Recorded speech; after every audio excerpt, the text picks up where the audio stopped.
Welcome to the channel. Today I'm gonna give you a tour of my 20 by 100 foot subsurface greenhouse that we have here in Southeast Arizona. If you've never heard of a subsurface greenhouse before, you may have heard of it by another name, which is a Walipini. And that's what I've built here. So we're gonna take a tour. I'm gonna answer some general questions I kind of get about it.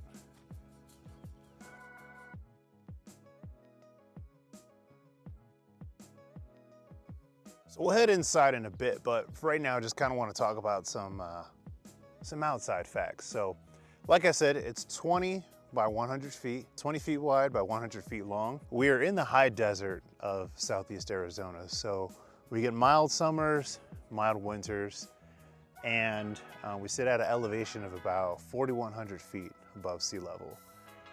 Zone 8A, in case you're wondering. So we built this Walipini because we wanted to be able to grow year round. We wanted to be able to grow greens year round. And so when my wife, we've had this for 3 years now. I'll back up a little bit. We've had this for 3 years now.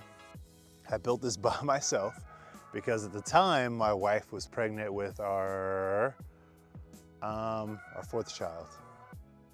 I think it was, no, yeah, it was our fourth one that she was pregnant with.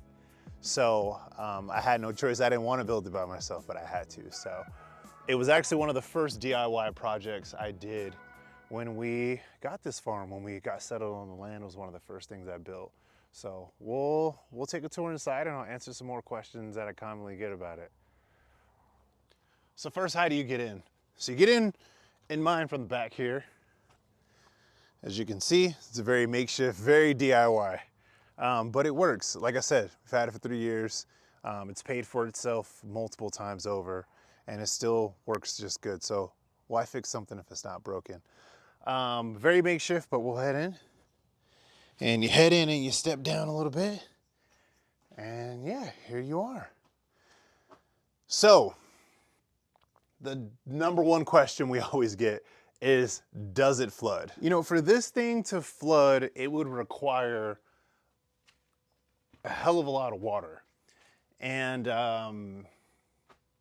if this thing flooded, basically, I would have bigger problems than worrying about, you know, a Walipini that I built, because my house is probably floating away with it. So the way that it's built, it actually sits, so we have the excavated area, which is here. And then the covering itself actually extends about, I don't know, what is that? About 3 feet over on every side. So what that does is any rain that falls, heavy rains that we get, it's always going to the outside of the pit. So we never get pooling in the inside of here. We do get some, like some seepage that comes in just from the soil. But that's really about it. We've never had any flooding. We get monsoons here in the Southeast Desert, and they haven't been too bad this year, but the last couple of years they were pretty intense. This thing held up like a dream. Another question that I get a lot is about shoring up these walls. And it's always like some OSHA, you know, fanboy who's like, you need to shore that. That needs to be shored up. They don't. So this is damn near solid. This is a mix of, or the area that we dug this in, it has a solid layer of hard pan that's mixed with like caliche and clay. So this stuff is rock hard. Even when it gets wet, it stays like this. It never, I mean, digging through it was a pain in the butt, but yeah, it stays solid. We don't need to shore this up. I think the OSHA standard, it has to be, I want to say 5 feet before you need to provide any kind of like retaining wall. So, and again, you know, it's so short. Like I said, if this is about to collapse, you know, it's easy to get out of here. It's probably not. And again, if this is collapsing in on itself, I got bigger things to worry about. So I'm not too stressed about it. So right now is actually a time of the year where we're transitioning in here. We're transitioning from summer stuff that we're growing into our fall stuff that we're gonna start growing. So a lot of our fall like greens, I haven't really decided what we're gonna grow in here yet. We always do lettuce heads. I do these massive hydroponic lettuce heads in that tank right there. Always do those. I'm still trying to figure out what we're gonna grow in here this fall. But yeah. So we have 1, 2, bed that I'm standing on is a bed, 3, and then that's our all natural bed back there. So this is kind of an experiment that I'm working on. I literally planted tomatoes, basil here, and I wanted to see if I just let it run wild, what would happen. Really, I wanted to do it to the whole Walipini, but you know, we had to make money. We had to do that thing, you know, work. And I mean, it's, you know, it's not so bad out here. I love this job. This is the best job I've ever had. I'm 40 years old, and you know, I guess this is just a side note. I'm 40 years old. I have 5 kids, a beautiful wife, and I get to do what I love every single day. I get to be a big kid.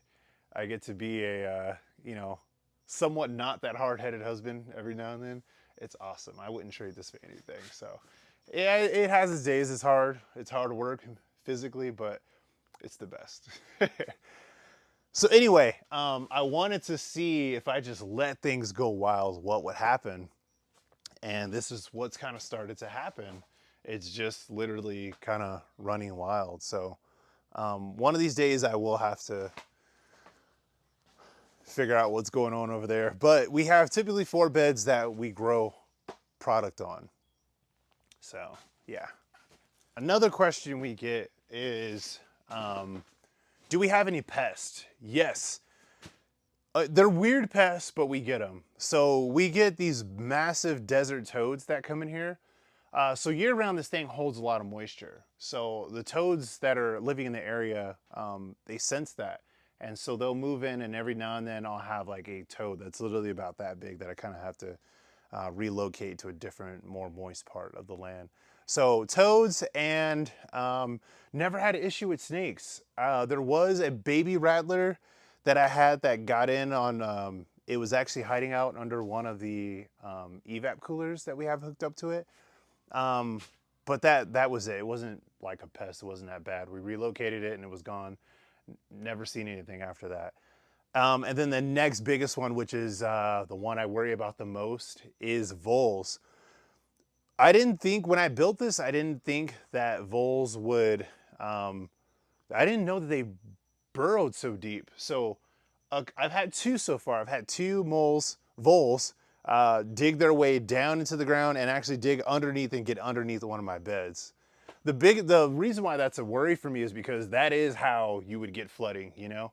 Like if it's, you know, the elevation's higher outside of these walls, you know? Like as you can see, this is on top of the bed with soil, but if I step down, you know, I'm a good 5 feet under. So any water that's here, if there's a vole hole or tunnel, you know, it's gonna come right under and come right into the greenhouse. So that's only happened twice, but that is like the one pest where I'm like, oh man, like I'm worried about that.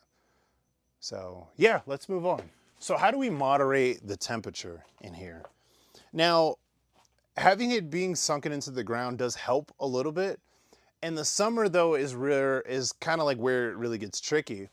But the nice thing is with this Walipini, the hot air always stays up top. It stays in this pocket that kind of runs along the top here of these trusses. And so we have 2 fans that are down there, exhaust fans. And then on this side, which is the west side, there's an evap cooler and there's a wider opening. Sometimes we'll set up some, it's like a massive, I don't know what it's called. It's like this huge evap cooler and it blows like the moisture, but it's portable. Sometimes we'll set that up in that open space there.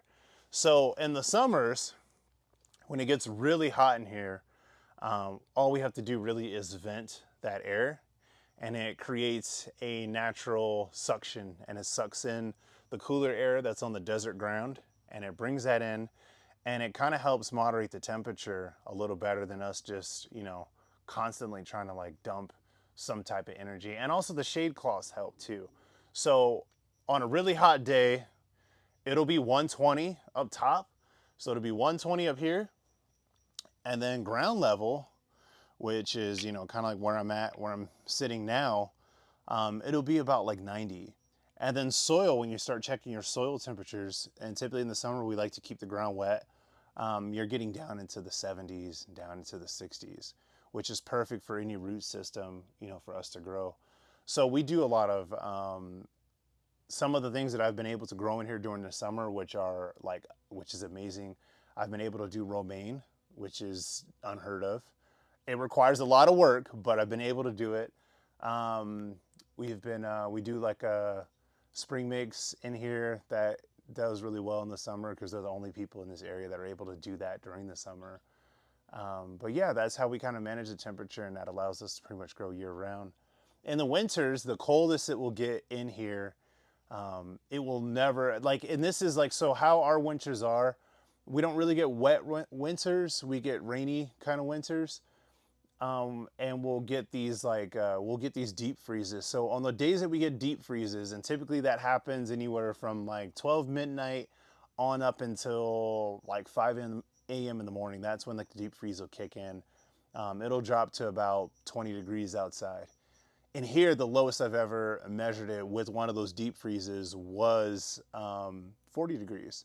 So, and that was the lowest that it got. And then it comes up from there. So yeah, that's without any type of external heater or anything like that. That's just the actual, the soil doing its work. It absorbs all this light and all this heat during the day, and it helps kind of keep things alive during the night, during the winter. So yeah. The other question we get is the cost. And the cost is actually, of course, I believe cost is relative. Something that's expensive to me may not be expensive to someone else, and vice versa.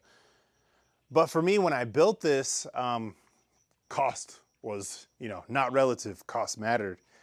And so we moved onto this land, and we were beginning our journey in farming. And I had to start making money relatively quickly. And so I built this because the idea was I wasn't really too familiar with the soil yet because I hadn't really done a lot of research. But I said, you know what? If I have some type of greenhouse, I know I can grow something in there because it's a controlled environment. And that kind of gives me time to kind of figure out the lay of the land, the pests that are here, and any of that stuff. So I built this in 2 months, like I said, by myself because my wife was pregnant at the time. And at the time, 3 years ago, this cost about $4,100 to build. The most expensive part was actually the OPEC poly plastic covering.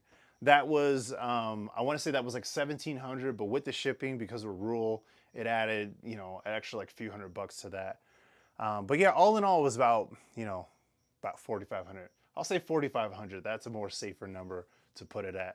Now, in comparison, if I wanted a high tunnel that was this same size, there's no way I could get it for $4,000 with the ventilation fans and all that good stuff. So, for me, I kind of felt like it's paid itself off. And really, the first year, so I built it over the summer, which is the worst time anywhere in Arizona or southeast of the U.S. to build something. But of course, that's when it always works out, right? Like that's when it's always convenient. It always just, when you're a man and you're working on a project, it's always at the worst time that it just works out. So of course, that's what it was for this. So yeah, I built it in the summer in 2 months. And so we had it operational around the same time 3 years ago. And so we were able to catch the fall season and then the spring season. So roughly within that 9-month period or the 12-month period, we were able to grow enough and make enough to actually pay this off. So its first season, it paid itself off, which was fantastic. If you're building one of these, and of course, the one thing that I've had a few people come out to the farm and do tours, and especially with us guys, a lot of times we like to, oh, well, I would have done it different. Oh, well, I would have done things this way. And that's great. And, seeing things in hindsight after someone else has done it is, that's just the beauty of being human. And there's a million things I would do different if I were to do this again. I do plan on doing this again. We're actually in plans to build another one just on the, what direction is that? On the east side of this one. And yes, that one, I'm going all the bells and whistles, everything I learned not to do in this one and what I should do now, I'm putting into that one. But yeah, if you plan on building one of these, you know, we have a guide that's on our website. It just kind of outlines the instructions on how we built this one. If you're building in this region, I don't know where you may be watching this video from, but if you're watching in a region, you know what this is, and you think it's cool, do your research. You know, when I started doing research on this one, I couldn't really find a lot about it. The little bit of information that I did find, from what I understand, there was a mountainous region in Bolivia, and it was a remote village, and they needed a way of growing food for themselves. And so there were a bunch of students that went down to this village, and they made all these walapinis for them. From what I understand, walapini means place of warmth in their language, and so that's where the word walipini comes from. I can definitely attest to that. It definitely is. It definitely works. And I didn't even go as deep as you know, as I mean, you could go. There's some that I've seen where, you know, they go down like 6 feet. That's what I would really want to do. I would love to do something like grow citrus around here, or just do something really crazy. My vision is to like make a greenhouse that's underground, and you walk in and it's like the Garden of Eden. It's just, I mean, there's fruit everywhere. I mean, there's like birds. It's just this like incredible thing built into the ground. That's my future dreams, but we'll get to that. And, you know, maybe we'll all take the journey together, you know? But yeah, this is, yeah, that's pretty much it. If you have any questions about this thing, please leave them in the comment, you know? I love talking about stuff that I love. If you love talking about stuff that you love, then let's chat, you know? Let's ask each other questions. Let's build from there. But yeah, if you have any other questions, let me know. Love to hear them. If you enjoyed that tour, then tune in for more. Click the subscribe button, and let's have a little fun together. Let's take a look at some of the cool toys that you get to have as a farmer, some of the toys that help us work, but then some of the things that also help us have a good time and remind us that we're human. So go ahead and click that subscribe button.